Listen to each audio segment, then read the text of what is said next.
on va changer la petite présentation ainsi. Super. Voilà.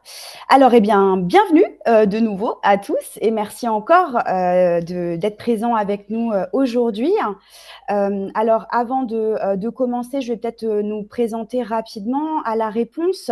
Donc, on est une association et ça s'ancre tout à fait dans notre mission que d'organiser ce type de formation gratuitement. Et notre mission, finalement, c'est d'aider les acteurs du changement, les initiatives positives, à amplifier leur visibilité sur les moteurs de recherche. Donc, on le fait via différents piliers, finalement. On va avoir notre boîte à outils que vous pouvez retrouver sur notre site, où on met tout plein d'articles, de vidéos, de guides, le replay de ce type de webinaire également. Donc là, pour vous aider finalement à monter en compétences de manière autonome. Et ensuite, on va avoir plusieurs services en référencement naturel, donc en SEO. On fournit des accompagnements. On a la partie SEA, donc Google Ads et AdGrants également. Et puis, on a un nouveau service qu'on a développé, enfin un nouveau, maintenant ça fait bien 1 an, je pense, où on donne également des séances de coaching en SEA et AdGrants. Et puis, en dernier lieu, on aide également via des audits gratuits, que ce soit d'éligibilité AdGrants, de potentiel de référencement, des audits voilà, de diagnostic, SEO, SEA, voilà, donc que vous pourrez retrouver sur notre site web. Je vous mettrai l'URL par la suite. Voilà, je pense que Margot, si peut-être tu veux me compléter là-dessus. Sinon, je te laisse le micro pour cette super formation. On a beaucoup de choses à couvrir. Merci Mégane, merci beaucoup. Bonjour à tous, enchantée. Moi, c'est Margot, accélératrice d'initiatives positives au sein de La Réponse depuis 2019 et experte sur tout ce qui est plutôt donc référencement payant, SEA et Google AdWords en particulier. Donc, n'hésitez pas à poser vos questions dans le chat, on y répondra à la fin. On essaiera d'y répondre en tout cas, enfin de répondre à toutes les questions qui ont été posées et si on n'a pas le temps, on vous répondra ensuite par email ou en direct. Donc, aujourd'hui, quels sont les objectifs de ce webinaire? Déjà, comprendre un petit peu mieux qu'est-ce que le programme AdGrants et qu'est-ce qu'il permet encore de faire aujourd'hui, en 2025 et en 2026. Évaluer aussi si AdGrants est pertinent par rapport à vos objectifs de communication et identifier les différents leviers clés avec Google AdGrants qui peuvent être activés pour maximiser l'impact de votre bourse publicitaire. Donc voilà, on va essayer de répondre à ces 2 questions. Est-ce que les 10 000 $ de la bourse peuvent vraiment me permettre d'atteindre mes objectifs? Première question. Et de deuxième, de savoir si ça vaut le coup. Mon objectif, c'est que vous puissiez sortir de cette réunion en sachant si ça vaut le coup pour vous d'investir du temps et des ressources dans ce programme. Vous verrez au fur et à mesure de la présentation, on vous partagera la présentation, il y a différents liens vers des articles, notamment de notre site web, qui rentrent plus profondément dans les sujets qui vont être présentés.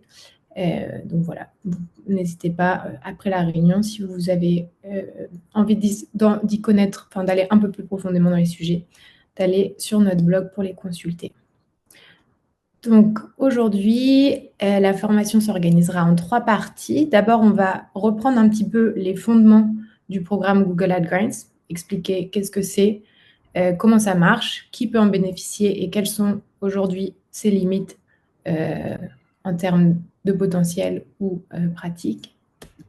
Dans une deuxième partie, la deuxième partie sera plus spécifique aux évolutions qu'on a pu observer cette année, en lien avec le référencement, mais aussi, bien sûr, l'arrivée de l'IA, et notamment des agents conversationnels comme ChatGPT ou Gemini. Et on verra dans une dernière partie comment maximiser l'impact de votre bourse concrètement avec des conseils et des leviers à activer qui puissent vous permettre d'activer demain et en tout cas bénéficier de ce que peut vous offrir la bourse AdGrants. Vous êtes prêts? Donc, Les fondements du programme de Google AdGrants. L'objectif ici, c'est que vous puissiez comprendre un petit peu que vous permet AdGrants et quels sont aujourd'hui les bons et les moins bons usages que vous pouvez en faire. Donc, commençons par le début. Qu'est-ce que le programme Google AdGrants et pourquoi ça vous concerne? Donc, le programme AdGrants, c'est une bourse publicitaire offerte aux organisations caritatives, associations, fondations, qui est offerte par Google dans le cadre de son programme Google pour les associations. Elle propose une bourse publicitaire qui peut aller jusqu'à 10 000 $ par mois. En réalité, concrètement, plus 329 $ par jour. Attention, ce n'est pas du vrai argent. On est vraiment sur une bourse publicitaire, c'est-à-dire que ce sont des espaces publicitaires qui sont mis à disposition des bénéficiaires du programme. Ici, on va utiliser la plateforme de Google Ads. C'est exactement la même plateforme, mais son utilisation est limitée, notamment sur le type de campagne qu'on peut lancer, car le programme est uniquement spécifique pour faire des campagnes de référencement payant, c'est-à-dire sur le réseau de recherche Google. Donc, vous ne pourrez pas faire ni de campagne YouTube, ni de campagne display, même si aujourd'hui, on verra plus tard, il y a quelques évolutions dans la plateforme qui nous permettent de faire des campagnes Performance Max, on en parlera plus tard. L'objectif ici, c'est de vous rendre visible avec quand quelqu'un effectue une recherche en lien avec votre cause ou avec vos activités sur Internet et d'apparaître dans les premiers résultats de recherche. Donc, pour être sûr qu'on parle tous de la même chose, voici un petit peu à quoi ça ressemble une annonce sur les moteurs de recherche. La personne, donc l'utilisateur, fait une requête, c'est ce qu'on appelle le terme de recherche, dans sa barre de recherche. En général, en haut de page apparaissent les résultats payants. Ça, c'est ce qu'on appelle le SEA. Et en dessous apparaissent les résultats naturels. C'est ce qu'on appelle le SEO. On verra aussi dans cette présentation comment ces résultats de recherche et l'affichage des résultats de recherche évoluent, notamment avec les résultats enrichis, qui du coup ont également un impact aujourd'hui sur les potentiels du SEA et du SEO. Alors, quels sont aujourd'hui les critères d'éligibilité pour obtenir le programme, pour obtenir cette bourse? Donc, concrètement, qui peut l'obtenir et comment l'obtenir? Déjà, il y a 2 critères d'éligibilité principaux. Le premier, le prérequis, c'est le statut juridique. Pour pouvoir être bénéficiaire du programme Google AdGrants, vous devez souscrire pour être bénéficiaire du programme Google pour les associations. Et pour pouvoir y accéder, vous devez être reconnu comme une organisation caritative dans l'un des pays bénéficiaires du programme répertorié sur Google. En France, par exemple, vous devez être une association loi 1901 ou une fondation reconnue d'utilité publique, publiée au journal officiel des associations. Les organismes non éligibles, en particulier sur certaines activités, ce sont les entités et les organisations gouvernementales, tout ce qui est établissement scolaire, hospitalier, institut, université, école, etc. Toutes les établissements liés à l'éducation peuvent être, elles, bénéficiaires d'un programme qui s'appelle Google for Education, mais pas pour Google pour les associations. Et le deuxième critère à respecter, c'est la qualité de votre site web. Un prérequis par rapport à la possibilité de pouvoir bénéficier du programme, c'est d'avoir son propre site web. Donc, c'est-à-dire que vous ayez un site web propriétaire, que ce ne soit pas hébergé, par exemple, sur Wix ou une autre plateforme de ce type. Et votre site web doit répondre à un certain nombre de critères de qualité. Par exemple, il doit être sécurisé, donc vérifiez par exemple dans votre URL que votre site web soit bien en HTTPS. Il doit décrire clairement votre organisation, sa mission, ses activités. Et en termes d'activités commerciales, les activités commerciales sont régulées, c'est-à-dire que l'objectif principal de votre site web ne doit pas être l'activité commerciale. En tout cas, ça ne peut pas être l'objectif premier. Et si vous avez des activités commerciales sur votre site web, celles-ci doivent être explicitées et expliquer en quoi cette activité sert à votre mission. Vous pouvez par exemple publier des rapports d'impact, ou bien encore expliquer dans quelle mesure, comment sont utilisés les fonds, et éviter surtout des mentions de tarifs, de promotions ou de promesses commerciales.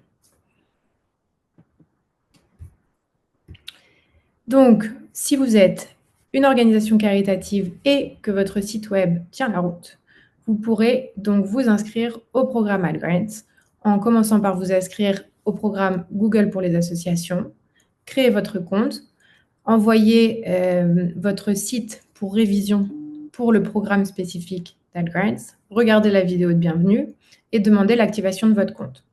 Donc, il y aura différents niveaux de vérification. Vous pouvez consulter sur notre site web le guide pour suivre pas à pas les différentes étapes pour vous inscrire et pour pouvoir en bénéficier. Donc, on rentre dans le concret. Comment est-ce que ça marche, ce programme? Alors, déjà, les annonces sur le réseau de recherche Google, c'est quoi? Comment est-ce que ça apparaît? Donc, il y a d'abord un internaute qui va rechercher un thème lié à votre activité, ou à vos causes, ou à vos projets, ou à votre contenu. L'algorithme de Google va associer ce terme à un mot-clé ciblé et essayer de comprendre l'intention de recherche derrière le terme de recherche. Donc, c'est-à-dire pourquoi est-ce que l'internaute fait ce type de recherche. Ensuite, elle va détecter la pertinence entre votre annonce, les mots-clés que vous avez ciblés et le contenu de votre site web pour afficher votre annonce en général en haut des résultats de recherche. En termes de fonctionnement, on est sur un fonctionnement de coût par clic, c'est-à-dire que vous ne payez pas à l'impression de votre annonce, vous payez au clic sur votre annonce. Et le coût par clic est défini sur base d'un système d'enchères qui va varier en fonction de l'offre et de la demande, c'est-à-dire en fonction du nombre de recherches qu'il y a sur ce type de mots-clés et du nombre d'annonceurs qui investissent de l'argent pour apparaître sur ce mot-clé. Donc concrètement, Google Ads de manière générale, mais aussi spécifiquement Google AdGrants, nous permet d'acheter des mots-clés en lien avec notre activité, des mots-clés qui sont recherchés par notre audience, de créer des annonces spécifiques en lien avec ces mots-clés et de diffuser du coup des pages de notre site web, du contenu de notre site web en haut des résultats de recherche, avant les résultats naturels. Alors, je reviens un petit peu justement sur ce concept de mots-clés et d'enchères pour bien comprendre comment est-ce que ça fonctionne. Il faut bien prendre en compte que vous n'êtes pas les seuls à diffuser des annonces sur les moteurs de recherche. Donc, en fait, à partir du moment où vous achetez un mot-clé, vous rentrez en concurrence avec tous les autres annonceurs qui achètent ce même mot-clé. Google Ads va ensuite déterminer quelles annonces diffuser et à quel emplacement. Alors, tout à l'heure, je vous disais en haut des résultats de recherche. Oui, mais pas toujours.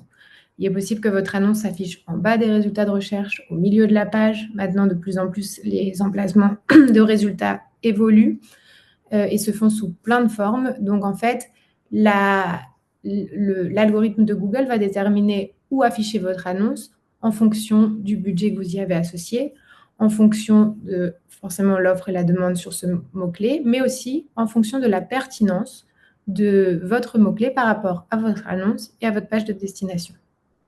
Donc, le positionnement de l'annonce, c'est ce qu'on appelle le ad rank en anglais, va varier aussi en fonction de l'utilisateur qui effectue la recherche pour pouvoir essayer de diffuser les bonnes annonces au bon moment aux bonnes personnes.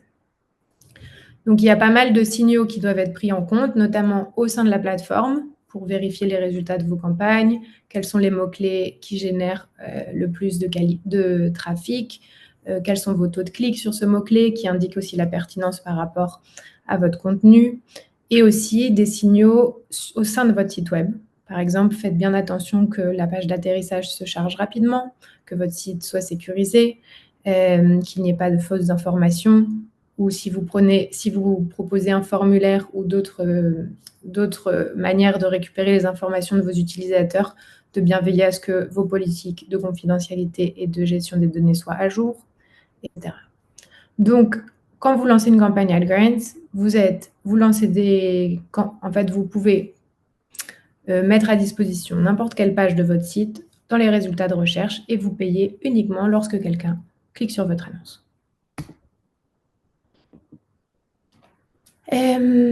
AdGrants, quels sont les avantages clés et dans quel cas c'est pertinent? Donc déjà, les avantages que ça peut vous donner, c'est que vous pouvez obtenir une visibilité immédiate ou presque immédiate sur les mots-clés qui sont intéressants pour vous. Chose qui est plus difficile à faire en SEO, en référencement naturel, car le travail de SEO est plus un travail de fond et les résultats vont venir progressivement. Mais sur certains mots-clés qui sont plus compétitifs, se positionner en SEO, c'est presque impossible.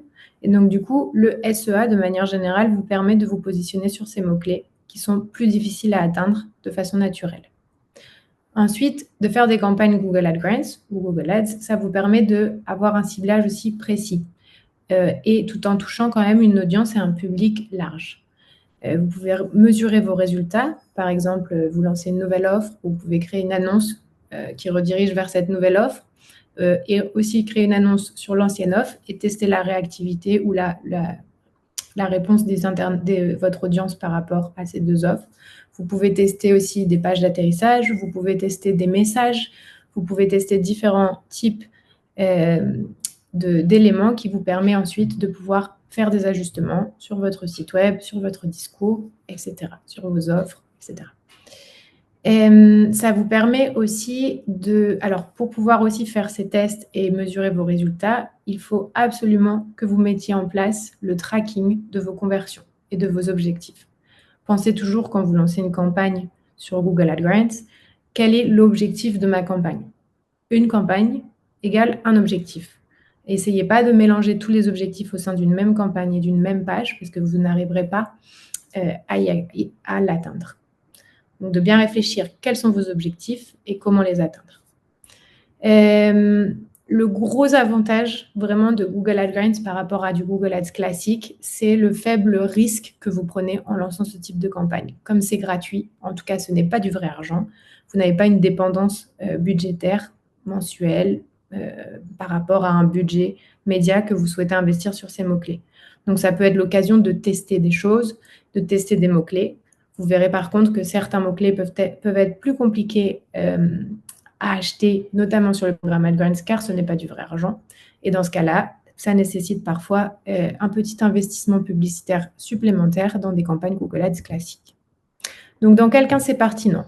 Si vous êtes une association, que vous avez le bon statut juridique et un site à peu près de qualité. Si vous avez du contenu aussi sur votre site web, parce que pour pouvoir se positionner sur différents champs lexicaux, vous allez avoir besoin de rediriger les personnes qui effectuent des recherches vers du contenu. Donc, tout ce qui est site en one page n'est pas du tout approprié pour ce type de programme et de campagne. C'est pertinent aussi si vous voulez toucher des mots-clés qui sont accessibles et pas trop compétitifs. Donc, pas trop compétitifs. On verra plus tard dans le webinaire plus en détail ce point-là. C'est aussi, comme je vous disais juste avant, pertinent si vous avez la capacité de mettre en place un suivi de vos conversions, un suivi de vos objectifs. Par exemple, un envoi de formulaire, une inscription à la newsletter, l'achat d'un produit, d'un service, etc. Vous pouvez mettre en place votre tracking, notamment avec des outils comme GTM, Google Tag Manager, qui est très pratique pour éviter de devoir toucher au code source de votre site web. Google AdGrants est particulièrement pertinent quand vous souhaitez communiquer au niveau national ou international. Au plus le rayonnement géographique va être petit, au plus ça va être compliqué d'apparaître, vu que les volumes de recherche sont plus petits aussi. Et si vous avez en tout cas le temps et l'expertise en interne ou le budget pour un prestataire externe pour pouvoir vous en occuper. Car Google AdGrants, malheureusement, ça ne s'improvise pas.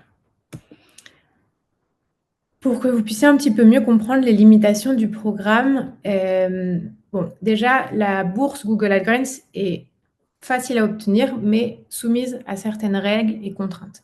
Comme on l'a vu juste avant, des critères d'éligibilité liés au statut, à la qualité du site web. Et c'est vrai qu'il y a peu d'informations quand on a un refus sur pourquoi c'est refusé. Donc, du coup, c'est toujours un peu... l'idée, c'est d'aller essayer de plonger dans tous ces critères d'éligibilité pour voir quels sont ceux que je ne respecte pas et est-ce que je peux faire quelque chose pour pouvoir les respecter. Donc, si vous avez déjà eu l'occasion de faire une demande de bourse qui a été refusée, vous pouvez aussi nous contacter pour qu'on regarde. On a l'habitude de faire ça gratuitement pour les associations qui nous contactent. Il faut aussi comprendre que Google AdGrants, ce n'est pas du vrai argent. J'insiste sur ce point-là parce que c'est vrai que quand on voit 10 000 $ par mois, on se dit « Waouh, génial, mais avec ça, je vais faire plein de trucs ». Mais en fait, ce que Google fait, ce n'est pas vous mettre 10 000 $ à disposition, on aimerait bien, mais ce sont de mettre à disposition des espaces qui sont généralement invendus. Donc, en fait, vous passez après les annonceurs qui mettent du vrai argent pour acheter ces mots-clés-là. Donc, il y a moins de priorités qui sont données aux annonceurs AdGrants par rapport aux autres annonceurs. Donc, il faut quand même aller chercher un petit peu plus loin pour savoir toucher votre audience sans forcément passer par les mots-clés les plus génériques et les plus achetés. Attention aussi, car il y a plusieurs règles de gestion du compte, notamment des règles de performance et de qualité des campagnes. Il faut bien les tenir en compte pour éviter que votre compte soit suspendu pour non-respect des règles et ensuite qu'il ait des pénalités par rapport à vos campagnes. Dans quel cas ce n'est pas pertinent?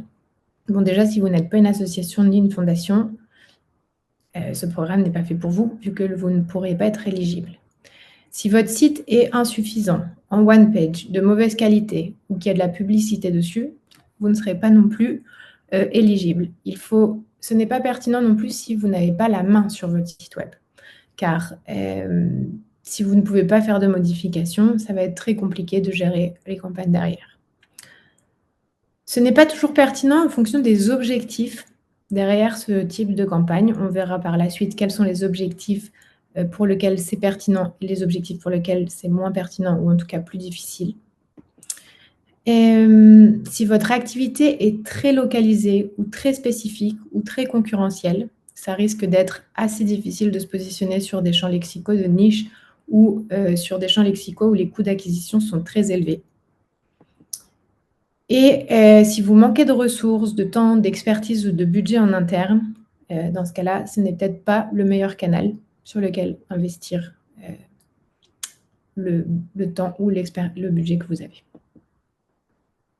Donc, rentrons dans le potentiel du programme par rapport à vos objectifs. Quels sont encore aujourd'hui les objectifs qui sont atteignables grâce au programme Google AdGrants?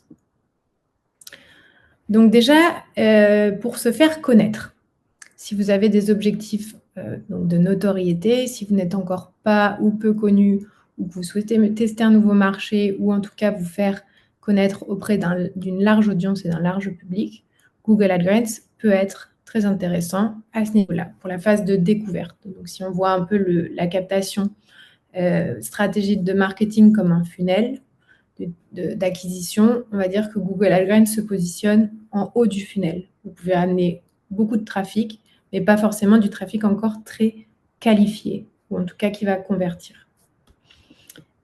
Si vous avez des objectifs de communiquer au sujet de vos causes, de vos missions, de vos projets, de vos actions, donc faire de la sensibilisation de manière générale, que vous avez du contenu au sein d'un blog ou au sein de votre site web sur des sujets, les causes spécifiques que vous défendez, là, AdGrants peut vraiment avoir du potentiel. Notamment, vous pouvez aussi, grâce aux résultats des campagnes, déterminer quelles sont justement les causes et les projets qui génèrent le plus d'intérêt de la part de vos audiences, quels sont les types d'informations ou les choses concrètes que recherchent vos audiences par rapport à ces sujets-là, et donc pour vous donner des idées sur quel type de contenu vous pouvez leur mettre à disposition. Donc là, on serait plutôt sur des recherches du type association de lutte contre la pauvreté, comment participer à aider les plus démunis, association de défense des droits des femmes, etc. etc.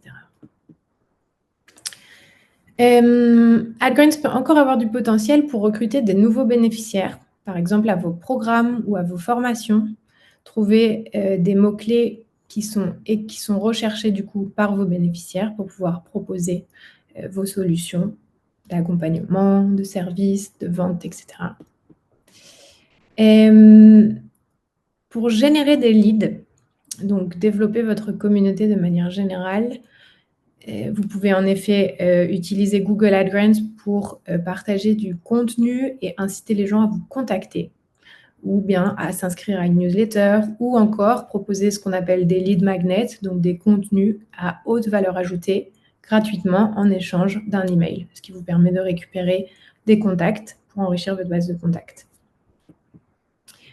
Et AdGrants peut avoir du potentiel au niveau de la vente, donc c'est-à-dire si vous voulez développer vos ventes de produits ou de services en ligne. Attention quand même, le potentiel de vente est limité en fonction du niveau de compétitivité, de concurrence qu'il y a sur votre marché. Et aussi des coûts par acquisition pour ce type de service ou de produit que vous vendez.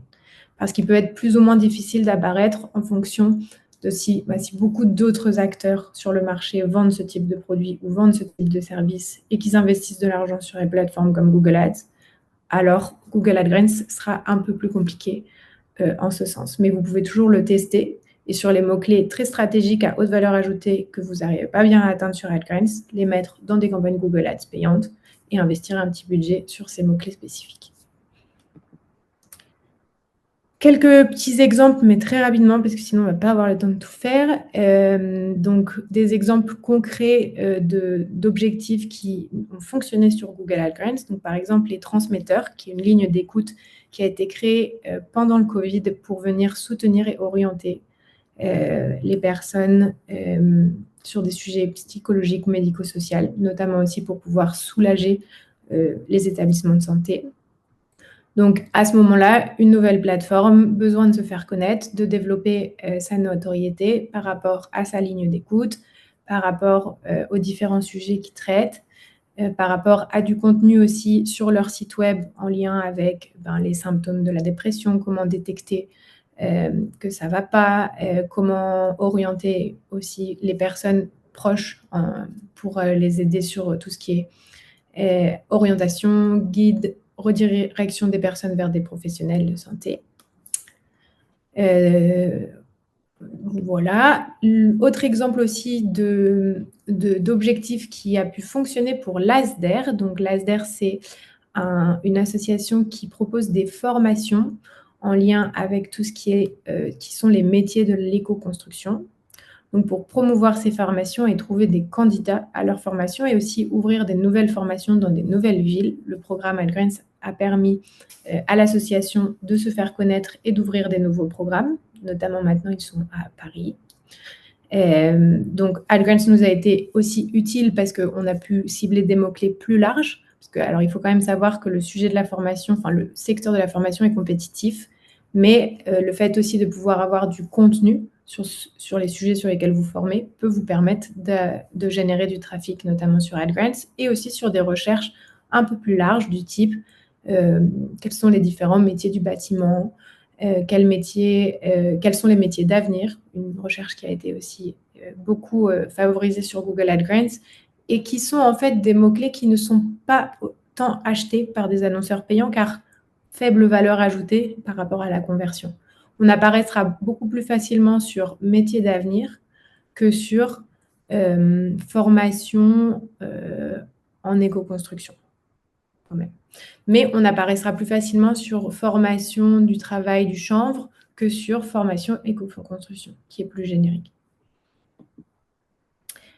Autre exemple, Duo for a Job qui propose des programmes de coaching intergénérationnel pour aider les personnes, les jeunes issus de l'immigration à trouver un emploi en les mettant en duo avec des personnes actives qui travaillent. Donc voilà, là pour le programme Google AdGrants qui a pu être utile pour rechercher des nouveaux bénéficiaires et notamment des nouvelles personnes à mettre en contact dans ces duos. Il y a aussi du contenu qui a été proposé autour de ces thématiques, comme des articles, des brochures, des livres blancs qui permettent aussi de générer des leads, ce qu'on appelle des leads, pour pouvoir ensuite les contacter et leur proposer des offres spécifiques à leur profil. Pour finir, un exemple aussi d'utilisation du programme AdGrants pour vendre des produits ou des services, Envie Autonomie, qui fait de la vente et de la location de matériel médical reconditionné aux particuliers et aux professionnels. Ils utilisent AdGrants du coup pour mettre en avant les différents produits qui peuvent être achetés, mais aussi pour pouvoir pousser tout ce qui est réservation de matériel et parler aussi de leur cause, notamment en lien avec le reconditionnement, le réemploi, etc. Là, l'idée, c'est vraiment d'avoir des contacts, des sortes de précommandes pour pouvoir ensuite entrer en contact avec eux et leur proposer un matériel qui soit adapté. Quels sont les objectifs maintenant pour lesquels AdGrants peut être un peu plus compliqué? Donc, on a beaucoup d'associations ou de fondations qui nous contactent pour des campagnes de dons. Alors, collecter des dons en ligne et trouver des bénévoles aussi par la même occasion, c'est un objectif qui est très générique et très commun à beaucoup d'associations, ce qui fait que les champs lexicaux du don sont très compétitifs. En plus, ils sont quand même assez saisonniers. On voit des grosses hausses de recherche en lien avec du don en fin d'année, vu que c'est le bon moment pour faire le don, notamment dans les entreprises ou pour les particuliers qui souhaitent défiscaliser les impôts. Beaucoup de recherches aussi se font autour de cette défiscalisation et des modalités justement des dons aux associations versus les impôts sur le revenu, sur la fortune, etc. Les fondations aussi qui font beaucoup de campagnes de grands dons, mécénat, assurance vie, IFI, etc. Donc ici, on est sur des champs lexicaux qui sont quand même assez difficiles à atteindre sur Google AdGrants en bas de funnel, donc c'est-à-dire au niveau de la conversion. Par contre, AdGrants peut être utile s'il est intégré dans une stratégie de collecte globale, pour notamment se faire connaître auprès des personnes qui partagent vos causes. Parce qu'on se rend compte qu'un donateur ne donne pas juste pour donner, mais donne aussi pour soutenir une cause qui lui est chère. Donc de voir comment est-ce que AdGrants peut s'intégrer dans une collecte globale, dans une stratégie de collecte globale, mais surtout ne pas tout miser sur AdGrants dans votre stratégie de collecte parce que vous risquez d'être déçu. Pour tout ce qui est aussi campagne militante, faire signer des pétitions, des communiqués, etc., en fait, il y a très peu de recherche par rapport à ça. Et souvent, quand c'est sur des sujets niches, c'est assez difficile de diffuser et d'être visible sur ce type de recherche. Donc, à coupler automatiquement avec des canaux comme de l'emailing ou bien de la vidéo, qui est souvent plus impactante qu'une simple annonce ou un petit texte rédigé dans les résultats de recherche. Et si vous avez un besoin de cibler des personnes très spécifiques, si vous devez toucher une audience très spécialisée, très spécifique, ou bien géolocalisée, par exemple uniquement en Ardèche, vous pouvez être assez limité sur le programme AdGrants. Vous risquez de passer beaucoup de temps et pour avoir peu de résultats parce que vos campagnes ne seront pas beaucoup diffusées. Donc, pour terminer sur les objectifs qui ont du potentiel, ces deux derniers objectifs sont vraiment compliqués à atteindre sur AdGrants. Donc déjà, sur tout ce qui est ponctuel, donc les événements, promouvoir un événement localisé sur une zone géographique restreinte, qui du coup, en plus, sont en lien avec des recherches très ponctuelles, par exemple du nom de l'événement. Là aussi, Google AdGrants, ou en tout cas le référencement n'est pas forcément approprié. Pensez plutôt des objectifs fil rouge sur lesquels vous pouvez construire une campagne et ensuite la laisser tourner pendant toute l'année. Ça a beaucoup plus de potentiel que des campagnes ponctuelles. Il faut aussi savoir que les résultats sur Google AdGrants peuvent prendre du temps. Donc, entre le moment où vous lancez votre campagne et le moment où vraiment vous commencez à générer des résultats, il peut se passer quelques semaines. Donc, le fait de faire des communications ponctuelles sur des événements localisés ou à une date précise, une fois par an, vous risquez de passer beaucoup de temps sur votre campagne, mais vous devriez la lancer au moins 3 ou 4 mois avant pour pouvoir générer des résultats. Donc, évitez d'utiliser ce programme uniquement pour promouvoir vos événements. Et si vous cherchez à communiquer sur une cause vraiment très peu connue ou très peu recherchée, alors ça peut être aussi compliqué d'apparaître. Et notamment, en fait, ce qui peut se passer, c'est que vous mettez en place toute une campagne et que vous n'avez pas de trafic. Et c'est très frustrant. Donc, il est important de se poser les bonnes questions avant de se lancer. Par exemple, les mots-clés liés à ma cause, est-ce qu'ils sont recherchés? Vous pouvez utiliser notamment le Keyword Planner ou d'autres outils en ligne qui vous permettent de savoir à quel point les mots-clés que vous avez en tête sont recherchés par votre audience ou pas. Posez-vous la question aussi de savoir si les internautes connaissent les termes que vous employez. En général, on a tendance à employer certains termes qui ne sont pas forcément ceux employés par les utilisateurs. Je vous donne un exemple, celui d'envie autonomie juste avant, où on parle de matériel médical reconditionné. Ça, c'est le langage, en tout cas, de l'association.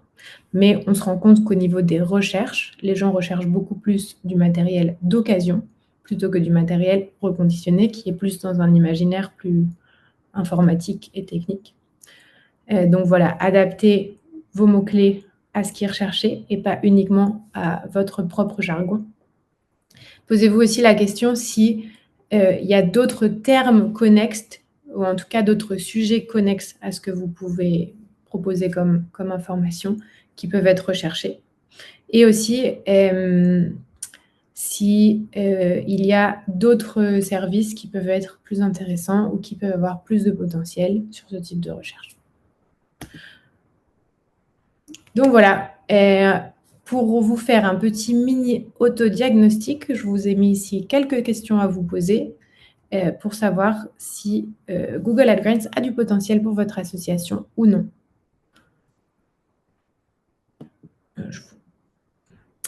Donc, les évolutions de... Alors, je ne sais pas s'il y a des trucs qui se parlent dans le chat. Je vois que Megan est en train de répondre.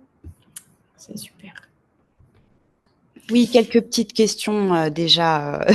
Donc, on pourra toujours les parcourir et entrer un peu plus dans les détails en fin de séance. OK. Aucune question bloquante pour la compréhension de la suite? Je ne pense pas. Je ne pense pas. Ça a l'air d'être assez clair jusque-là. Super. Bon, alors l'autodiagnostic, je vous laisserai le faire chez vous. C'est assez détaillé. N'hésitez pas à revenir vers nous de toute façon si vous avez plus de questions. Donc, on va rentrer concrètement dans la partie 2, donc un programme sous pression lié aux évolutions des usages des moteurs de recherche et notamment aussi de l'IA en 2025 et du coup en 2026.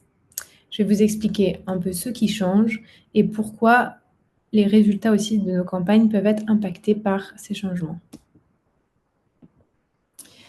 Donc, déjà, avant toute chose, on a un SEA, donc un référencement payant qui est de plus en plus cher et saturé. En effet, la concurrence explose, les CPC, les coûts par clic aussi, n'arrêtent pas de grimper, ce qui fait grimper les clics sur Google Ads, mais aussi sur Google AdGrants, même si ce n'est pas du vrai argent, ça grimpe quand même. Alors attention par rapport à ça aussi, juste vous informer que le CPC sur Google Ads, le coût par clic sur Google Ads, n'est pas le même, enfin en tout cas ne rentre pas dans le même type de calcul que le CPC, le coût par clic sur Google AdGrants.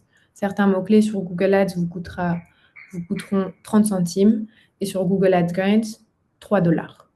Donc, le coût par clic de Google AdGrants n'est pas à prendre vraiment sur le montant, mais plutôt sur comprendre du coup quelle part de bourse disponible vous avez par rapport à ce niveau,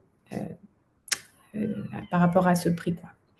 Donc là, on voit sur le petit graphique une courbe. Alors, vous voyez la courbe rouge, c'est le coût, c'est-à-dire le montant de la bourse investie. Donc, c'est un graphique qui prend en compte une vingtaine de comptes Google AdGrants. Et on voit bien, à partir de 2020, 2022, une chute des dépenses, et notamment aussi cette année, en 2025, les dépenses de la bourse qui continuent de chuter. Pourquoi? Parce qu'il y a moins d'acteurs. En fait, il y a de plus en plus d'acteurs qui souhaitent investir dans des campagnes de référencement payant et il y a de moins en moins de place dans les résultats de recherche pour faire apparaître ces acteurs. Donc forcément, loi de l'offre et la demande, les coûts augmentent et la visibilité baisse. Ensuite, récemment, en cette année, en 2025, Google a mis en place une mise à jour de sa politique des avantages déloyaux.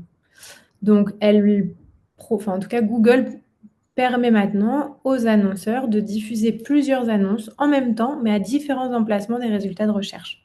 On peut les avoir en haut, au milieu, en bas de page, sur le côté. Il y a de plus en plus de place, on va dire, pour des annonces, mais un même annonceur peut prendre un peu toute la place.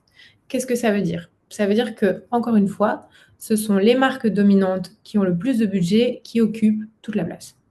Donc, par rapport à des petits annonceurs ou à des comptes Google AdGrants, il y a une baisse du nombre d'espaces disponibles et donc une baisse de la visibilité des campagnes et des annonces qu'on met en ligne.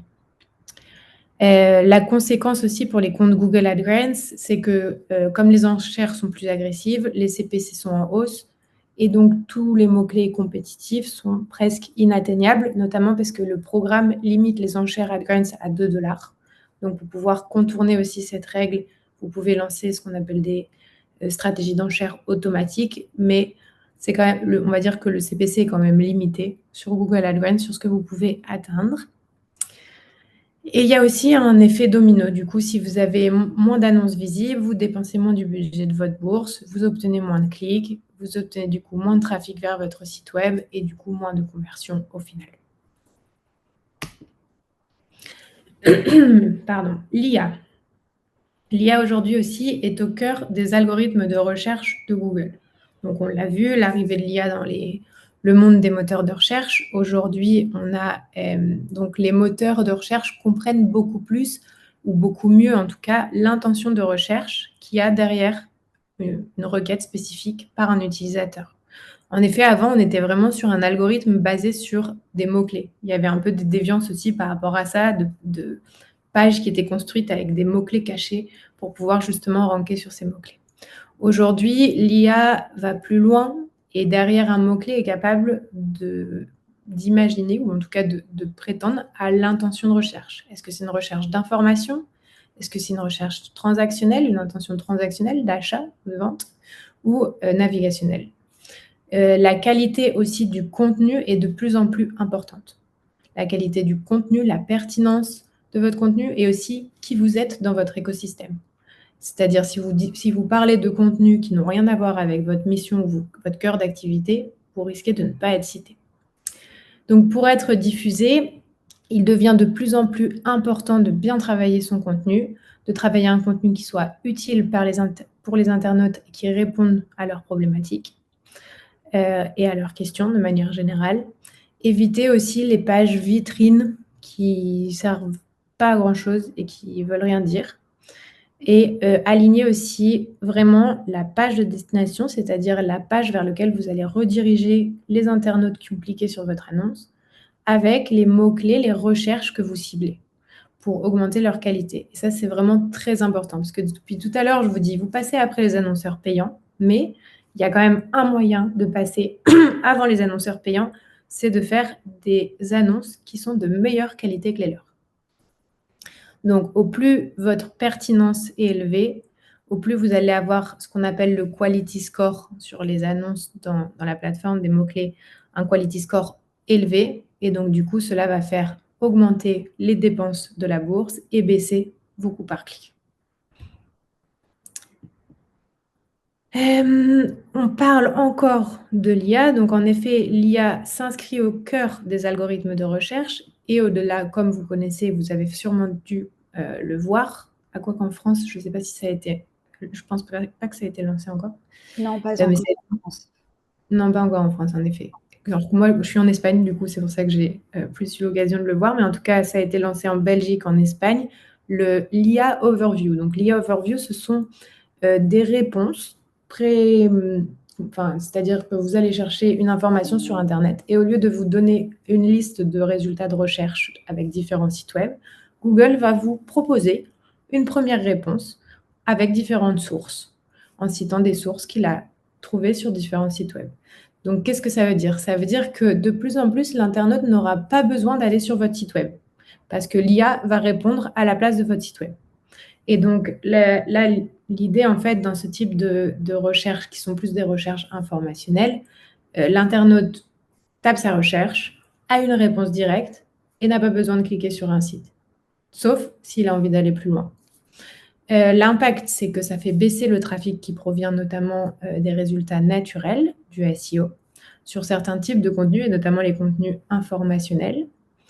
C'est donc de plus en plus difficile de générer aussi du trafic sur les ads. Pourquoi? Parce qu'en fait, ces résultats enrichis arrivent en haut des résultats de recherche. Et donc, généralement, même avant les publicités. Alors qu'avant, les publicités, les annonces arrivaient en première position des résultats de recherche. Maintenant, parfois, il faut quand même scroller un petit peu pour voir les premières annonces. Et aussi, il y a un changement dans la manière dont les gens recherchent. Donc, en effet, on a été habitués, on a été domestiqués à faire des recherches sur base de mots-clés. Et au plus on utilisait les meilleurs mots-clés, au plus on avait les meilleurs résultats. Aujourd'hui, de plus en plus, les requêtes ne se font plus uniquement sur les mots-clés, mais directement sur la question que la personne se pose. Où puis-je trouver ce type de service? Quelles sont les associations ANIM qui aident les personnes en situation de handicap? Enfin, on est sur des recherches beaucoup plus longues, beaucoup plus extensives. Pensez aussi à ça quand vous allez cibler vos mots-clés, d'intégrer aussi ce qu'on appelle des requêtes en longue traîne. Donc, c'est des requêtes qui sont composées de 3, 4 mots-clés ou plus et qui, du coup, sont généralement moins compétitives et peuvent être très spécifiques mais adaptées au type de recherche qui sont en train de se faire aujourd'hui dans les moteurs de recherche.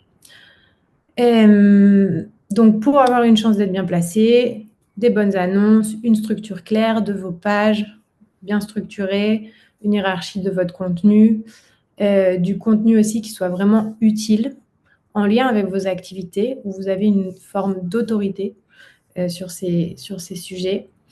Et utiliser aussi, en effet, cibler des mots-clés en longue traîne, donc des longues expressions de recherche, des questions concrètes que les personnes se posent, des variations aussi, proposer des variations d'annonces, de mots-clés, et de soigner aussi la qualité technique de votre site web.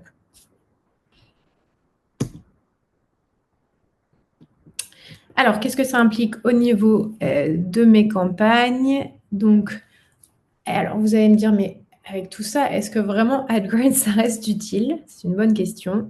Alors oui, ça reste utile, mais en général, ce n'est pas suffisant de l'utiliser tout seul, en tout cas pour atteindre tous vos objectifs. Et ce n'est pas non plus, c'est-à-dire que ça va être... Aujourd'hui, le programme, au final, c'est pas qu'il est, il est pas mort, il est juste complexe à utiliser, il est technique, il est concurrentiel, et donc si vous voulez vraiment le mettre à profit, il faut mettre toutes vos chances de votre côté pour pouvoir faire en sorte que ce canal, ce levier puisse être activé au sein d'une stratégie globale et soit aussi bien fait par rapport à tout ce qu'on vient de se dire. Donc, AdGrind, en fait, le principal point qu'il faut retenir, c'est que de bien réfléchir au potentiel, à quels objectifs qui sont pertinents pour le programme, comment vous allez pouvoir l'utiliser, à quoi ça va vous servir, est-ce que vous êtes capable de pouvoir rediriger du trafic sur du contenu, quel type de contenu vous proposez, etc.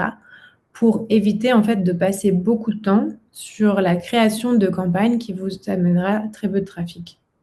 Donc voilà, donc pour éviter que AdGrind devienne une sorte de gadget sous-utilisé, il faut vraiment le penser comme un levier parmi d'autres qui ne fonctionnent pas tout seul et d'accepter aussi que sur certains objectifs, vous allez devoir investir dans d'autres canaux ou en tout cas faire du référencement payant pour venir apparaître sur les mots-clés qui ne sont pas atteignables sur Google AdWords.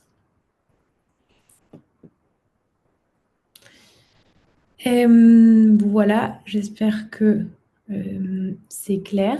J'ai vraiment l'impression de parler toute seule. Je vais continuer du coup dans notre troisième partie. Alors là, on va rentrer un peu plus dans le concret de quels sont nos conseils justement pour maximiser l'impact de votre bourse publicitaire. Quels sont les leviers que vous pouvez activer au sein notamment de votre stratégie globale. Donc, l'idée, c'est vraiment de repartir avec des bonnes pratiques qui vous permettent de faire d'AdGrind un levier d'acquisition efficace dans votre stratégie de communication globale. Donc, conseil numéro 1, bien choisir son terrain de jeu. Quand je parle de terrain de jeu, je parle notamment des mots-clés et de la zone géographique de votre audience. Donc, déjà, au niveau des mots-clés, il est important que vous puissiez choisir de cibler des mots-clés qui soient à la fois assez recherchés, donc qui aient des grands volumes de recherche, et peu compétitifs, c'est-à-dire qu'il n'y a pas beaucoup d'autres acteurs ou d'annonceurs payants qui enchérissent sur ce type de mots-clés.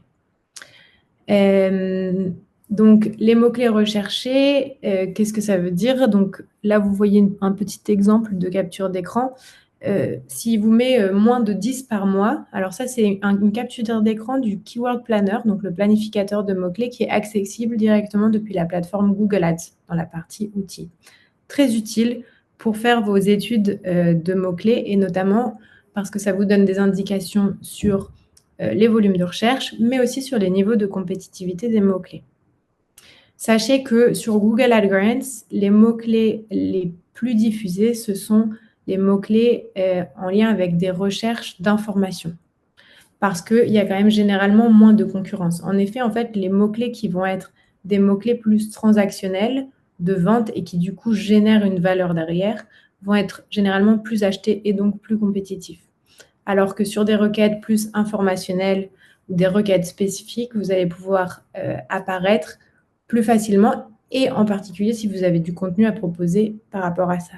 Réfléchissez un peu en quelles sont les questions que mon audience se pose.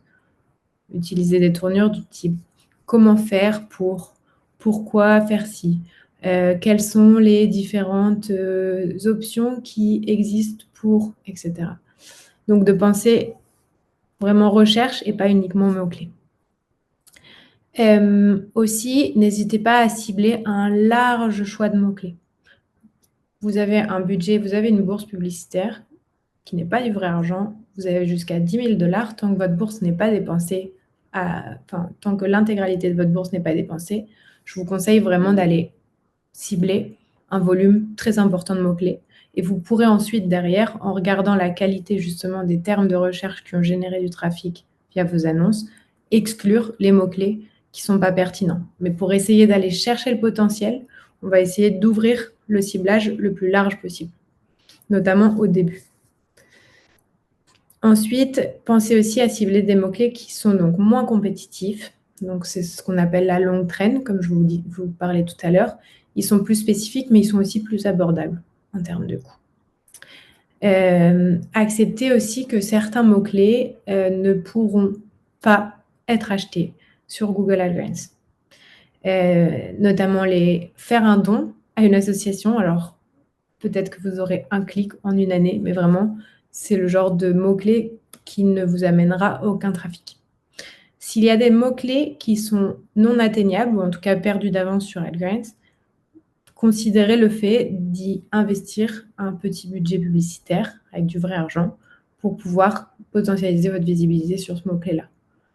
C'est aussi ça qui est intéressant, en fait, je pense, dans le fait d'avoir un compte Google AdGrants avec un compte Google Ads à côté, c'est que plutôt que d'investir tout votre budget dans des campagnes Google Ads sur les mots-clés qui vous intéressent, vous pouvez cibler l'intégralité des mots-clés qui vous intéressent sur Google AdGrants et mettre une petite partie de budget publicitaire uniquement sur les mots-clés qui sont peut-être moins recherchés ou plus compétitifs.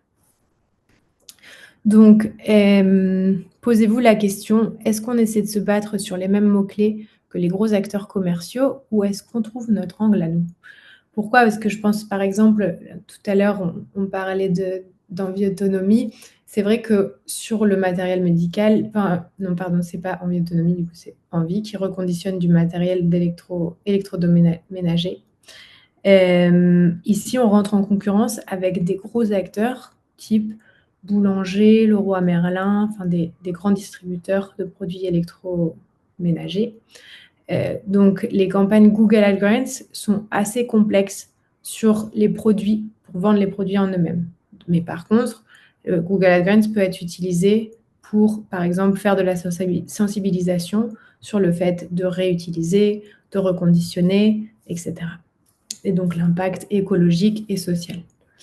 Donc voilà, donc on va dire que le fait de pouvoir utiliser ces deux leviers en même temps et de façon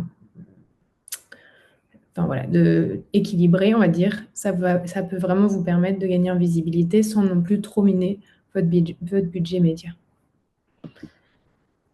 Au niveau du ciblage, alors en effet, donc il y a une variable qui est le mot-clé qui va vous permettre de savoir à quel point votre mot-clé est recherché, à quel point il est acheté et donc ce que vous pouvez obtenir en termes de visibilité. Mais il y a aussi le ciblage géographique qui doit à la fois matcher avec votre rayonnement, parce que Google AdGrants oblige les acteurs à communiquer sur leur secteur et leur zone. Donc, évitez d'ouvrir tous les robinets à tous les pays d'Europe si vous n'agissez qu'en France. Ça n'a pas de sens. Et vous risquez en plus d'avoir votre compte suspendu derrière pour mauvaise qualité de gestion de vos campagnes. Par contre, si vous avez en effet une activité nationale ou internationale, au plus vous allez étendre votre ciblage géographique, au plus vous allez avoir de chances d'apparaître dans les résultats de recherche et donc de dépenser votre bourse. Alors bien sûr, l'objectif, c'est pas de dépenser votre bourse à tout prix, mais le fait de pouvoir aussi commencer à générer des données, ça va vous permettre de potentialiser le potentiel, enfin de vraiment de pousser le potentiel de Google AdGrants et ensuite affiner derrière les résultats. Si vous êtes sur une activité très localisée, vous allez avoir beaucoup de mal à apparaître sur Google AdGrants. Donc, soit c'est moins pertinent, soit dans ce cas-là, de réfléchir à plus à faire, par exemple, de la sensibilisation par rapport à vos causes à un niveau national. Mais par contre, pour les projets ou les actions que vous proposez, si elles sont au niveau local, vous ne pourrez pas les diffuser au niveau national. Aussi parce que si vous créez aussi de la frustration par rapport à des internautes qui recherchent un service, arrivent sur votre site web, mais en fait, ils sont à 150 km de chez vous, ça peut générer aussi une forme de frustration par rapport à la personne qui a effectué sa recherche. Donc, concentrez-vous sur des requêtes ciblées par rapport à vos actions et à vos services. Mais sachez que le potentiel va dépendre de la capacité à pouvoir cibler une zone géographique plus ou moins grande.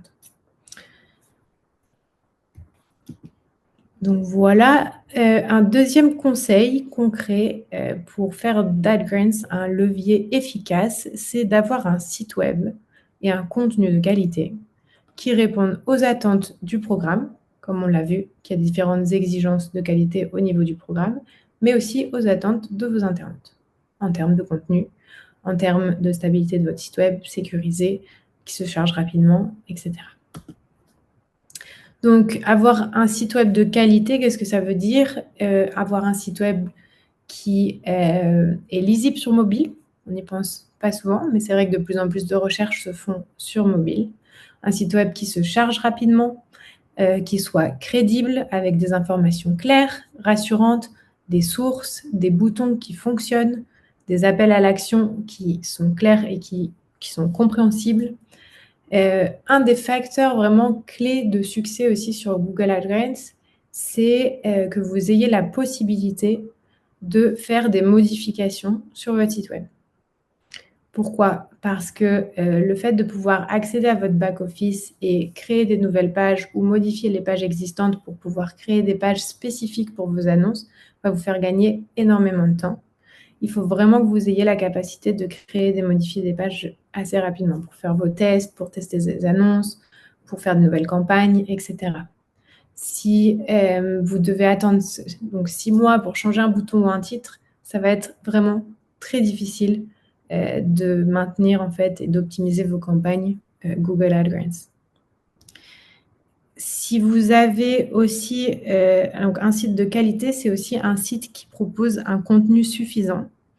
Notamment, par exemple, vous pouvez imaginer créer ou si vous les avez déjà, des pages thématiques sur les différents sujets avec ensuite une redirection vers les différentes pages pertinentes de votre site web ou bien des pages Carrefour ou de travailler aussi tout ce qui est FAQ, donc votre partie de questions fréquentes, d'articles de blog, de ressources que vous pouvez par exemple proposer au téléchargement, type des livres blancs, des guides détaillés, qui peuvent vous permettre également de générer des leads et des contacts.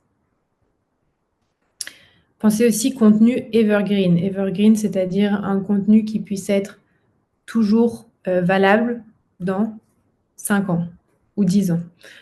Pas des choses qui sont très spécifiques à des événements de l'actualité, par exemple, mais à vraiment des contenus qui peuvent vous permettre d'être visibles sur plusieurs années et qui, du coup, vous permettent de gagner en autorité sur ce type de sujet. Citez vos sources, surtout aussi, c'est vraiment important que votre contenu soit considéré comme crédible. Ça donne aussi des bons signaux pour pouvoir rediriger les internautes vers ce contenu-là.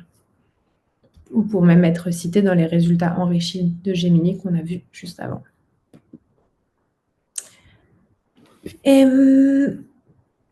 Les pages d'atterrissage, on en a discuté aussi pendant le webinaire, mais votre capacité de pouvoir construire des pages d'atterrissage qui soient alignées au type de recherche que font les internautes et à vos objectifs est vraiment essentielle et cruciale pour votre réussite sur vos campagnes AdGrants. Donc, on évite de renvoyer tout le trafic vers la même page ou vers la page d'accueil de votre site web. Les internautes, quand ils arrivent sur votre page, il faut qu'ils sachent ce qu'ils sont censés faire. C'est-à-dire que sans une bonne page d'atterrissage, AdGrants ne fera pas des miracles, c'est-à-dire que vous n'arriverez pas à générer beaucoup de contenu sur cette page-là. En effet, la plateforme aussi, ce qu'elle fait, c'est qu'une fois qu'on a lancé la campagne, elle teste. Elle teste la réactivité, la pertinence par rapport aux utilisateurs.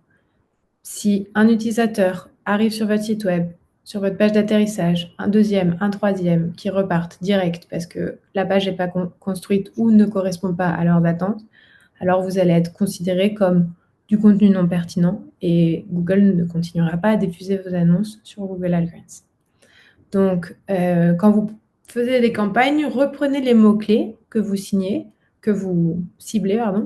Reprenez aussi les questions que les internautes se posent et structurez tout le contenu de votre page d'atterrissage par rapport à ce besoin d'information, par rapport, donc ce qu'on appelle des contenus qui sont user-centric, c'est-à-dire de vraiment vous mettre dans les baskets de votre public, de votre audience, et pas derrière les lunettes de votre organisme. Très important. Vos pages aussi, pour être optimisées, il faut vraiment qu'elles répondent. Donc, je vous ai dit tout à l'heure, une campagne égale un objectif. Mais surtout, une page égale un objectif. C'est-à-dire, si votre objectif principal, c'est que les personnes vous contactent, orientez toute la page vers cette prise de contact. Mais évitez de leur demander de vous contacter, de s'inscrire à la newsletter et en plus de vous faire un don, et en plus de télécharger une ressource complémentaire.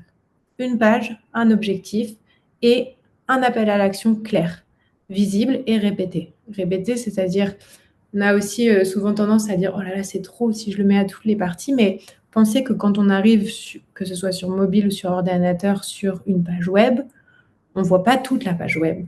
On voit juste ce qui apparaît à notre écran. Déjà, la ligne en bas de votre écran, c'est ce qu'on appelle la ligne de flottaison. Votre utilisateur, quand il arrive sur votre page, avant la ligne de flottaison, c'est-à-dire avant de commencer à scroller vers le bas pour voir le contenu de la page, il doit déjà avoir compris ce qu'il fait là et ce qu'il est censé faire. C'est-à-dire que l'idéal, c'est d'avoir votre bouton d'appel à l'action au-dessus de cette ligne de flottaison avec une petite explication de ce que vous allez trouver sur cette page.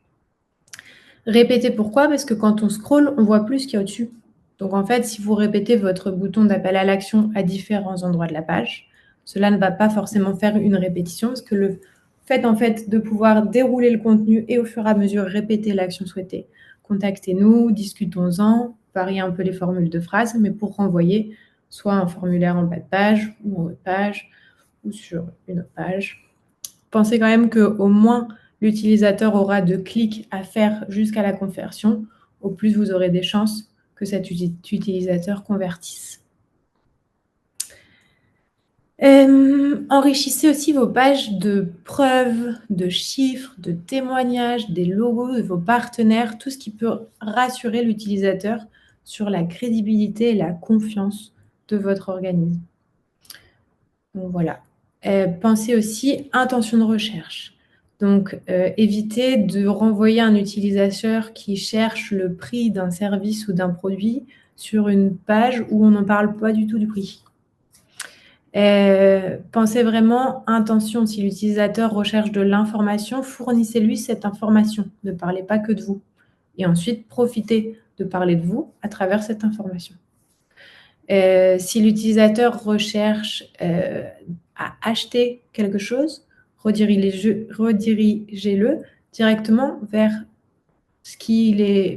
vers la bonne page où il va pouvoir trouver ce qu'il cherche à acheter. Et orienter aussi à l'action d'achat. Si vous par exemple, vous redirigez des utilisateurs sur un produit spécifique, envoyez-le sur la page produit. Évitez de l'envoyer sur votre page d'accueil où vous avez tous vos produits. Donc, quand vous développez une nouvelle page, vous pouvez vous poser cette question. Si j'arrive sur cette page depuis Google, est-ce que je comprends en moins de 5 secondes où je suis et ce que je peux faire sur cette page? C'est-à-dire l'appel à l'action.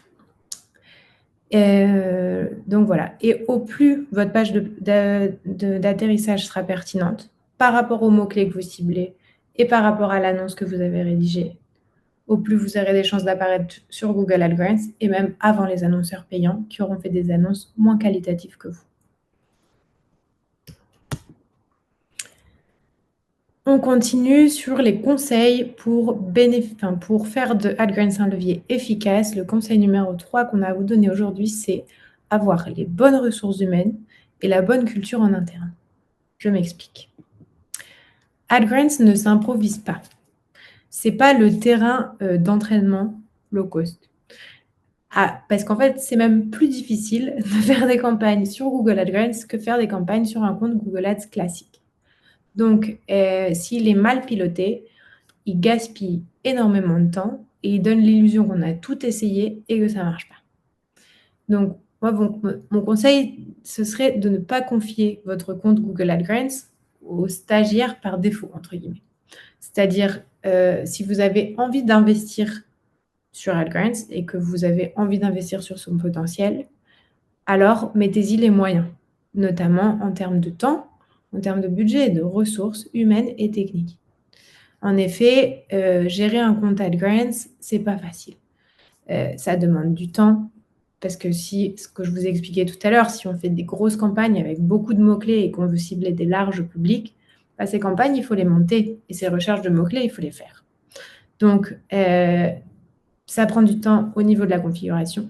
Ça prend du temps aussi au niveau des analyses, des performances pour pouvoir effectuer des ajustements. Il faut aussi savoir que votre compte risque d'être suspendu si vous ne l'optimisez pas. Donc, si vous rentrez juste une fois pour monter votre campagne et que vous ne revenez plus sur le compte, vous risquez de ne pas apparaître parce que votre compte sera considéré comme pauvre en optimisation. Et en plus de ça, si votre compte n'est pas optimisé pendant 3 ou 6 mois consécutifs, vous risquez une suspension de votre compte. La personne aussi qui va gérer le compte doit avoir du temps pour échanger avec l'équipe marketing, avec l'équipe web, créer du contenu, etc. Donc, c'est aussi un investissement d'autres personnes ou d'autres départements. Ça a un impact sur d'autres départements de votre organisation. Important aussi, c'est d'avoir vraiment une personne qui va gérer votre compte qui a un profil technique et analytique. On parlait tout à l'heure de la mise en place du tracking, qui est essentiel pour pouvoir obtenir des résultats sur Google AdGrants. Si vous ne configurez pas vos objectifs, vous avez vraiment très peu de chances d'apparaître. Donc, c'est un peu la première étape de configuration. Donc, être capable de mettre en place le tracking, de comprendre les métriques aussi qu'il y a derrière les campagnes, les taux de clics, les taux de conversion, les coûts par clic, etc. Qui est capable aussi de réaliser des tests de pages de destination, des tests de différents types d'annonces, de mots-clés, de clusters, de segments d'audience, etc. Et aussi de dialoguer avec une agence si besoin. Si au lieu de mettre une personne expérimentée donc je disais parler avec une agence, c'est important du coup aussi que ce soit une personne qui soit bien au courant de vos objectifs marketing et de vos stratégies de communication. Si vous choisissez de mettre une personne, un stagiaire ou un bénévole peu expérimenté sur ce sujet-là, pourquoi pas en soutien ou en projet de montée en compétences, mais pas en pilote unique du compte et surtout au début. Par contre, ça peut être un bon sujet d'apprentissage, en effet, pour monter en compétences ou même pour internaliser l'optimisation derrière. Vous pouvez y aller en différentes étapes. Parfois, ça peut nous arriver que certaines associations nous contactent pour avoir recours à des services du coup de professionnels pour monter les campagnes. Et ensuite, on les coach pour qu'elles reprennent elles-mêmes l'optimisation des campagnes et qu'elles internalisent du coup la gestion du compte pour la suite. Aligner la vision en interne. En effet, ce sera plus facile de pousser du AdGrants au sein d'une direction qui comprend l'importance et les enjeux en lien avec le référencement. Donc, si au sein de votre entreprise, vous avez des personnes décisionnaires qui comprennent vraiment l'importance d'être visible sur les moteurs de recherche et sur d'autres moteurs aujourd'hui, et considèrent le digital comme un investissement et pas comme une dépense, cela est un terrain favorable à la possibilité de pouvoir vraiment utiliser AdGrants à bon escient. Que l'équipe aussi accepte que le référencement, ça prend du temps, ou en tout cas comprenne que le référencement, ça prend du temps. C'est pas comme les campagnes push, donc c'est-à-dire les campagnes qui visent à pousser un message, comme les campagnes vidéo, display, les campagnes sur les réseaux sociaux. Ça, en général, au moment où on met l'argent, pouf, ça décolle direct. Le référencement, ça prend du temps, mais c'est des choses qui se construisent aussi pour des fondations de plus long terme. Ce n'est pas une campagne égale un miracle. Donc oui, 10 000 $, c'est chouette, mais encore faut-il savoir bien les utiliser. Et puis, un des facteurs aussi clés de succès, c'est du coup de comprendre que ça prend du temps et de trouver un consensus entre voilà, le temps, l'énergie qu'on a envie d'y investir et le temps qu'on se donne pour pouvoir mesurer les efforts. Et en amont aussi, de bien spécifier ce qu'on appelle vos KPI, donc vos Key Point Indicators, vos indicateurs de performance. C'est ces indicateurs-là qui vont vous permettre de savoir si AdGrants vous permet de répondre à vos objectifs ou pas et d'adapter la fenêtre de tir ensuite. Conseil 4, travaillez la qualité de votre contenu sur votre site, le contenu de vos annonces, mais aussi des différents tests que vous pouvez mettre en place. Suivre et améliorer le quality score, ça veut dire quoi? Alors, vous verrez qu'au sein de Google, au sein des plateformes, enfin de la plateforme Google Ads, vous avez dans les métriques de performance de vos campagnes et de vos mots-clés notamment, ce qu'on appelle un quality score. C'est un score de qualité qui est calculé par Google. Alors, son calcul est un peu obscur, mais prend en compte un certain nombre de variables, comme la pertinence de votre annonce, de votre page d'atterrissage, le comportement des utilisateurs sur votre site web, etc. Ce quality score, il va vous donner une indication sur la qualité du mot-clé que vous ciblez. Donc, tous les mots-clés qui sont d'un quality score trop faible, du type 2, 3, mettez-la en pause, parce que ça vient abîmer la qualité de votre compte. La cohérence des mots-clés, des annonces et des pages, comme je vous disais, va avoir un impact sur le taux de clic, c'est-à-dire sur le nombre de personnes qui cliquent sur votre annonce.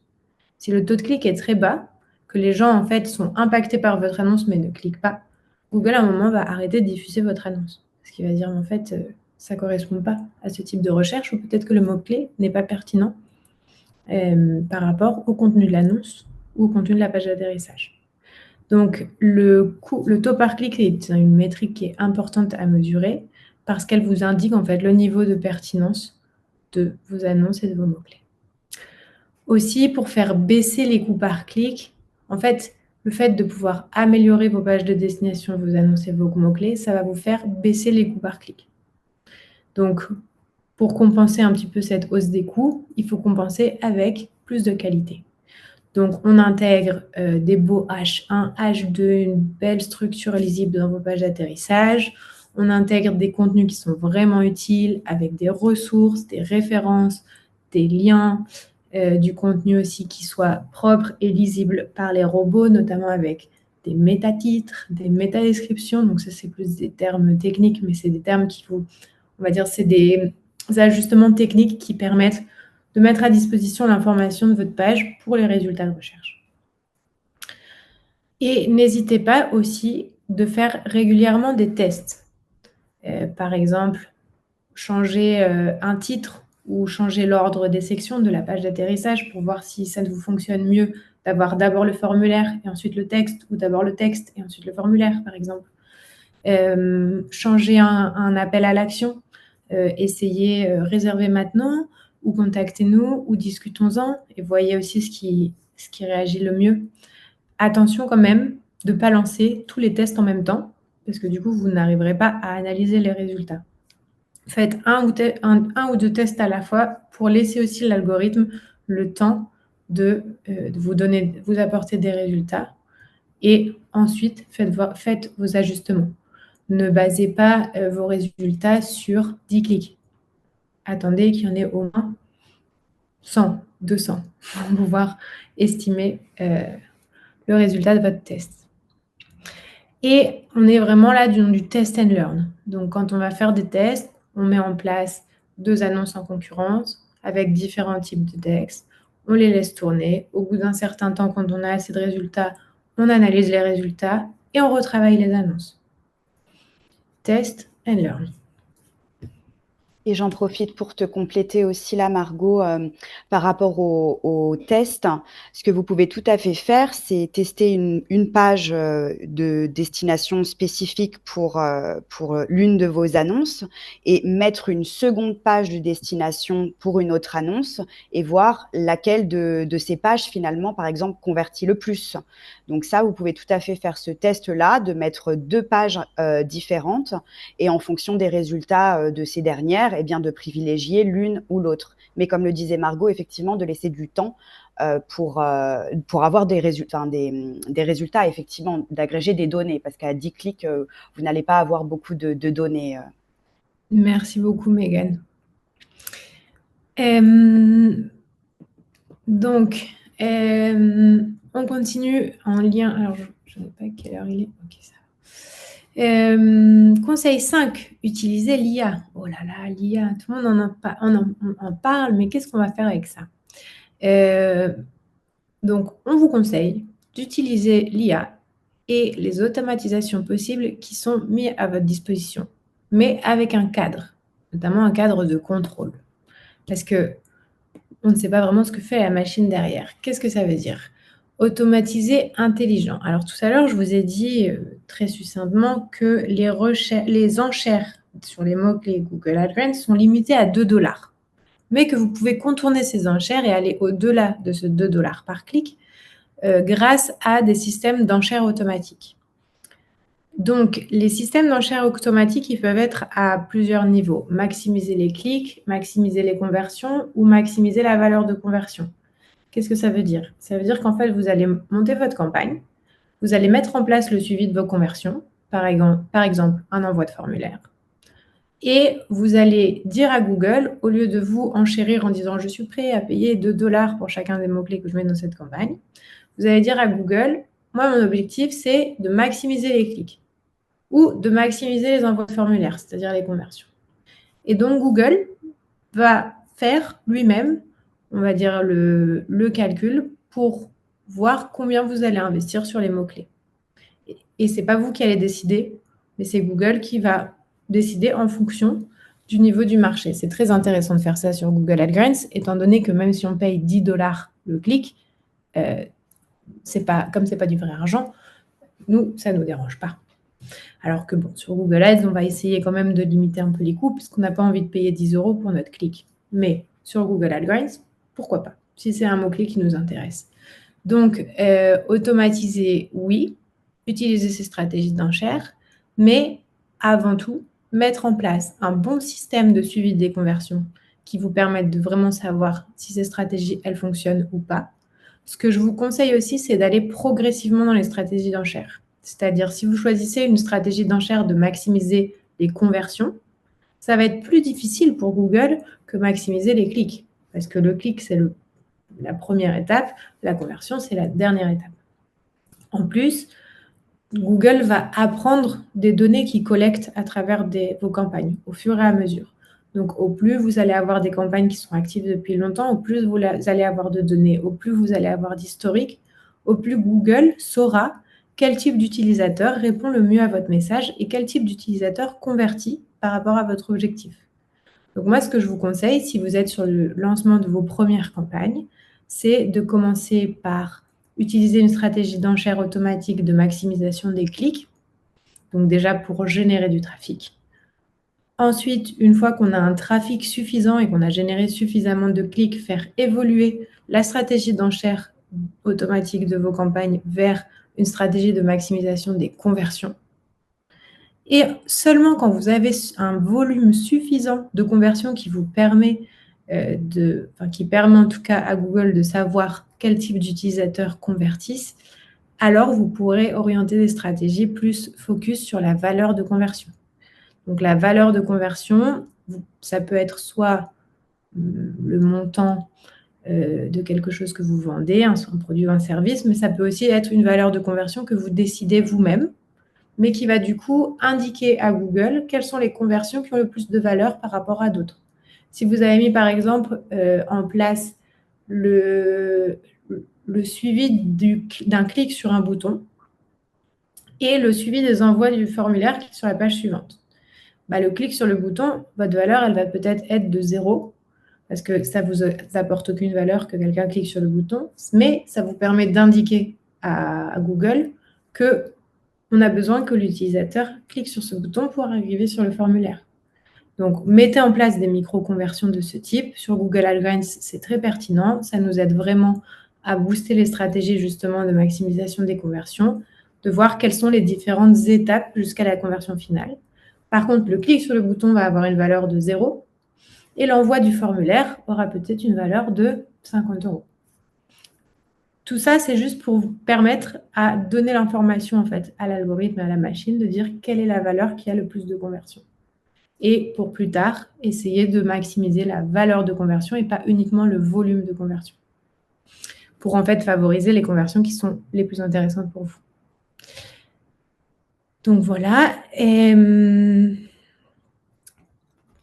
Attention, donc du coup, une fois que vous avez mis ça en place, de bien suivre les résultats et notamment, regardez quand même vos CPC. Si vous investissez beaucoup de la bourse sur des mots-clés qui sont peu qualitatifs, mettez-les en pause.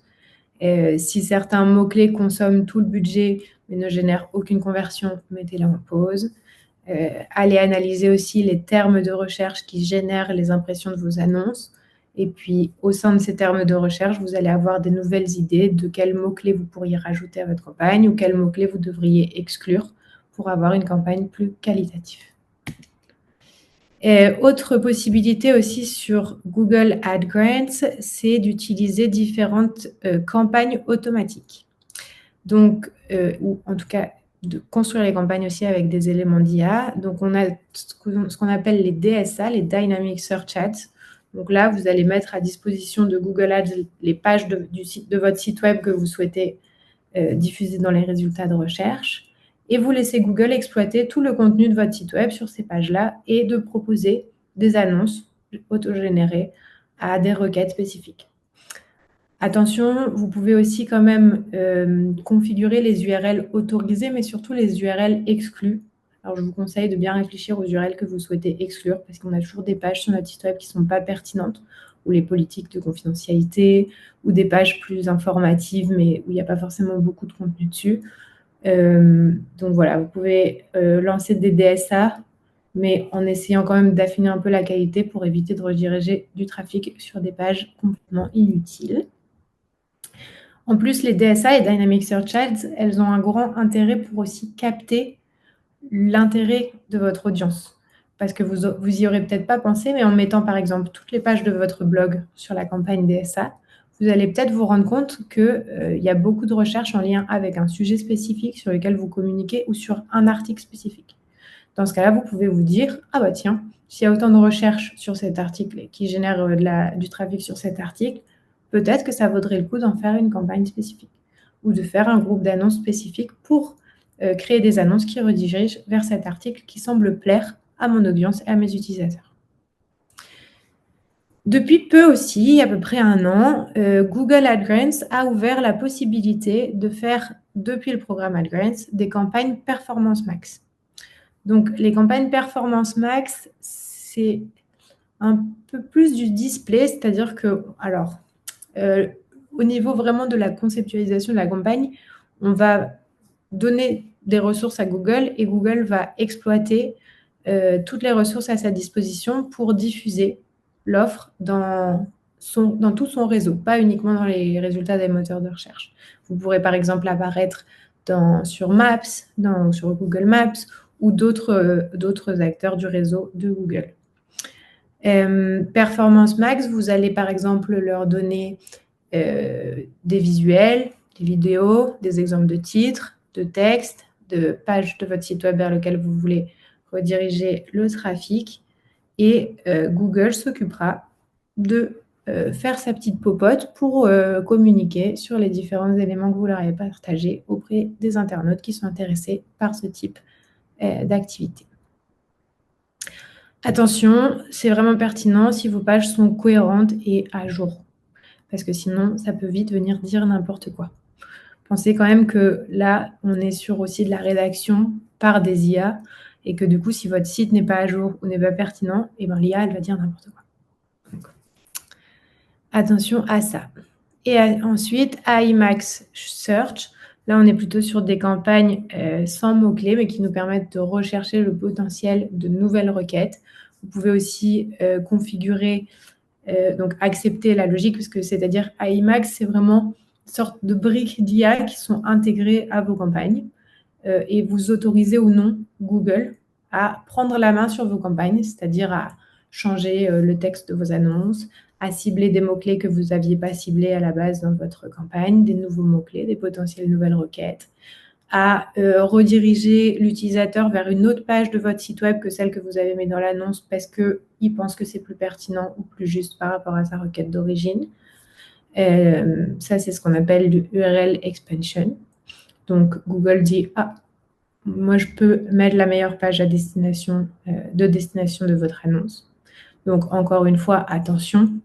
Si vous avez beaucoup de pages inutiles sur votre site web ou de pages qui sont archivées et qui n'ont pas été supprimées, etc., faites quand même un peu de ménage avant si vous acceptez cette fonctionnalité ou excluez les URL qui ne vous intéressent pas.